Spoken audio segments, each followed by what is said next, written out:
ہی نہیں ہے کہ شان امام الانبیاء کیا ہے. اللہ اکبر. اپنے نبی کی شان یہ ہے, اپنے نبی کا مقام یہ ہے, اپنے نبی کا مرتبہ یہ ہے کہ بدر کے دن اللہ تبارک و تعالیٰ نے ایک روایت کے مطابق 1000 اور ایک روایت کے مطابق 4000 فرشتوں کو بدر کے میدان میں بھیجا. اے فرشتوں جاؤ, اور جبریل تو ان کا کمانڈر ان چیف بن کر کے جا, تو آگے آگے, فرشتے تیرے پیچھے پیچھے, ہاتھ میں تلوار لو اور میرے محبوب کے ساتھ ساتھ میں لڑو. میں آپ کو آپ کے ایمان کا واسطہ دے کر پوچھتا ہوں, آپ پڑھے لکھے ہیں تو آپ تحقیق کریں, کیا فرشتوں کا کام تلوار چلانا ہے؟ ارے فرشتے کا کام تلوار ہاتھ میں لینا نہیں, اس کا کام تو تسبیح اور مصلی ہے. نحنو نسبح بحمدک و نقدس لک, ہم تو تیری تسبیح و تحلیل کرتے ہیں. ارے جنہیں تسبیح پہ ناز ہے, اللہ نے فرمایا تسبیح اور مصلی تمہارا کام ہے, لیکن اب میرا حبیب جو تلوار لے کر میدان میں آ گیا ہے, تو فرشتوں اب اٹھو مصلی سے, چھوڑو تسبیح کو, اب میرے حبیب کے پیچھے پیچھے تلوار لے کر کے چلو. کل تک کے رکوع سجدہ تمہاری عبادت تھی, اب مصطفیٰ کے پیچھے تلوار لے کر چلنا تمہاری عبادت ہے. تمہارا کام لڑنا نہیں, تمہارا کام لڑنا نہیں, لیکن حبیب جو میدان میں آیا تو تم بھی میدان میں جاؤ. ورنہ ایک فرشتے میں اتنی طاقت ہے کہ پر مار دیتا تو بدر میں سارے کافر ہلاک ہو جاتے. یہ نہیں کہا کہ جا کے پر مار تو ہلاک ہو جائے, نہیں, پر مارنے سے بھی لڑائی ہوگی, لیکن حبیب کے ہاتھ میں جو تلوار آ گئی تو فرشتہ اب تم نے بھی تلوار ہی لینا ہے. یہ محبوب کا مقام ہے, یہ حبیب کا مرتبہ ہے. ورنہ ایک ہی فرشتہ کافی تھا بدر کو الٹنے کے لیے. جب قوم لوط کو پوری زمین الٹ دی گئی تو بدر والوں میں کیا طاقت تھی, لیکن کہا نہیں, فرشتہ پر مارے گا, چونکہ حبیب جو آ گیا ہے, حبیب تلوار لے کے آیا تو فرشتوں کو بھی تلوار دے کر کے کہا گیا عبادت کچھ نہیں ہے, ادائے حبیب کا نام ہی عبادت ہے. اور کیا عبادت ہے؟ وہ فرشتے نحنو نسبح بحمدک و نقدس لک کہہ رہے تھے, ہم تیری تسبیح کرتے ہیں اس لیے خلافت ہمیں ملنی چاہیے.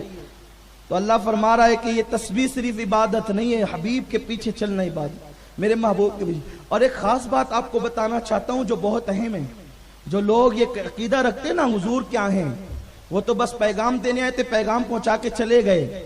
یہ نہیں ہے حضور کی شان صرف, معاذ اللہ, استغفر اللہ. اپنے نبی کی شان کیا ہے؟ دیکھو بدر میں فرشتوں کو بھیجا کس نے؟ بات سمجھ رہے ہیں آپ میری؟ بھیجا کس نے؟ اللہ نے. بھیجا کس نے؟ حضور نے نہیں بلایا. بھیجا کس نے؟ بولو بھائی, بھیجا کس نے؟ بھیجا کس نے؟ اب بھیجا اللہ نے. جس نے بھیجا کیوں بھیجا؟ بدر میں جا کے جنگ کرو میرے محبوب کے دشمنوں کے ساتھ. کام ہو گیا. توجہ اہل منبر کی بھی, کام ہو گیا, کام ہو گیا. میں نے بھیجا آپ کو, جاؤ جا کے فلاں میدان صاف کرو. میدان صاف ہو گیا. اب آپ کا کام کیا ہے؟ واپس آ جائیں. یہی تو ہے, بھیجا تھا, جاؤ پانی چھڑکو, پانی چھڑک گیا. اب پوچھنا نہیں ہے واپس آنا ہے کہ نہیں, بھئی بھیجا تھا, جو کام سے کام ہو گیا, بغیر اجازت کے واپس ہو جائیں. علامہ قاضی ثناء اللہ پانی پتی رحمت اللہ علیہ لکھتے ہیں اپنی تفسیر مظہری کے اندر کہ جس وقت اللہ نے بھیجا کہ جاؤ میرے محبوب کے دشمنوں کے ساتھ تمہیں لڑنا ہے اور حبیب کے پیچھے پیچھے چلنا ہے. آج حبیب نے جو تلوار لے لی ہے, تب تلوار ہاتھ میں لینا آج کے دن عبادت ہو گیا ہے. آج فرشتے بھی وہی کام کریں گے, وہ نوری مخلوق بھی وہی کام کریں گے جو حبیب کر رہا ہے. لیکن پھر کیا ہوا؟ اللہ نے بھیجا تھا لڑنے جاؤ, لڑائی ہو گئی ختم, فرشتے گئے واپس, فرشتے واپس گئے. لیکن ان کا کمانڈر ان چیف کون تھا؟ سید الملائکہ جبریل امین. وہ جبریل جو پلک جھپکنے سے پہلے آتا ہے, پلک جھپکنے سے پہلے جاتا ہے. لیکن پھر کیا ہوا؟ اللہ اکبر, جب وہ واپس گئے اس وقت حضور علیہ الصلوۃ والتسلیم نے اپنی نماز پڑھانی شروع کی, جو نمازیں چھٹی ہوئی تھی پڑھانی شروع کی. صحابہ کرام نے دیکھا آقائے کریم صلی اللہ علیہ وسلم نماز میں مسکرا رہے ہیں اور اتنا مسکرا رہے ہیں کہ دار شریف جو ہے نظر آ رہی ہے. نماز مکمل ہوئی اور صحابہ نے عرض کیا او میرے آقا ہماری جان کائنات کی جان ایمان کی جان ایمان کا ایمان آقا بتائیں تو نماز میں آج آپ اتنا مسکرا کیوں رہے تھے؟ مجھے صرف ایک بات بتائیں جب مصلی پیچھے کھڑا ہوتا ہے تو امام ہنس رہا ہے مسکرا رہا ہے کیا کر رہا ہے کوئی نظر آتا ہے؟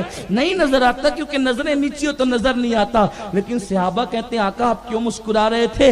اس کا مطلب یہ ہے کہ صحابہ کی نماز یہ تھی وہ اللہ کی نماز پڑھتے تھے اور مصطفیٰ کا چہرہ دیکھتے تھے حبیب کا چہرہ دیکھتے تھے. یہ کس کا مسلک ہے؟ یہ صحابہ کا مسلک ہے یہ صحابہ کی فکر ہے یہ صحابہ کا انداز ہے. بہرحال انہوں نے پوچھا آقا آپ کیوں مسکرا رہے تھے؟ اب حضور فرماتے ہیں مسکرا اس لیے رہا تھا کیونکہ جبریل آیا تھا فرشتوں کو لے کر کہ لڑائی ہو. لڑائی کس سے ہو؟ دشمنان رسول سے لڑائی ہو. لیکن جب کام کر چکا تو وہ گیا اور جب اس نے پہلے آسمان پہ دستک دی دروازہ کھولو دروازہ کھولو. کیوں کھولو دروازہ کھولو؟ کیوں کھولو؟ کیونکہ سدرا کا مکین اب سدرا پر جانے والا ہے. جبریل کا گھر کہاں ہے؟ سدرا پر ہے سدرۃ المنتہا پہ جانے والا. اللہ نے فرمایا جبریل دروازہ کیوں کھولے؟ اللہ کام ہو گیا کام سے فارغ ہو گیا واپس آیا.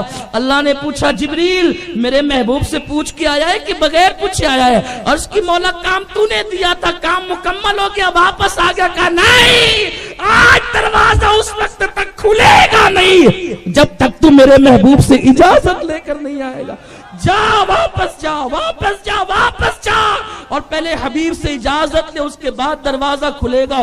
یہ مقام مصطفیٰ ہے کہ جبریل کا گھر سدرا ہے ایک بار آ کر اجازت لیے بغیر چاہتا ہے تو اللہ کہتا ہے تیرے لیے دروازہ نہیں کھلے گا پہلے حبیب سے اجازت لے کر. کیا حضور یہ بتا کے مسکرا کے کہتے وہ جو جبریل جا کے واپس اجازت لینے آیا تھا تو مجھے اس کے حال پہ ہنسی آ رہی تھی. یہ مقام مصطفیٰ ہے مصطفیٰ کریم کا مقام ہے اور اسی مقام کو ماننے کو اہل سنت کہتے ہیں.